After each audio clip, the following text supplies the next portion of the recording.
واؤ social media forum کی روح رواں فرزانہ منصور اور ان کے ساتھیوں کی جانب سے اجمان میں خواتین کے عالمی دن کے موقع پر ایک تقریب کا انعقاد ہوا۔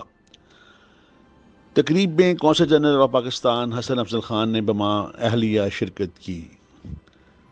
خطاب میں انہوں نے حکومت پاکستان کی جانب سے خواتین کے حقوق کے لیے کی جانے والی کاوشوں کا تذکرہ کیا۔ اس موقع پر قونصل جنرل نے فرزانہ منصور اور سربت زہرا زیدی کو خواتین کے لیے معیاری تقریب کا انعقاد کرنے پر خراج تحسین پیش کیا۔ یو اے کی جانی پہچانی شاعرہ عائشہ عاشی نے خواتین ڈے کے حوالے سے اپنی لکھی ہوئی نئی نظم سنائی۔ تقریب میں ورکنگ اور بزنس لیڈیز کو عمدہ کارکردگی پر تعریفی اسناد بھی پیش کی گئیں۔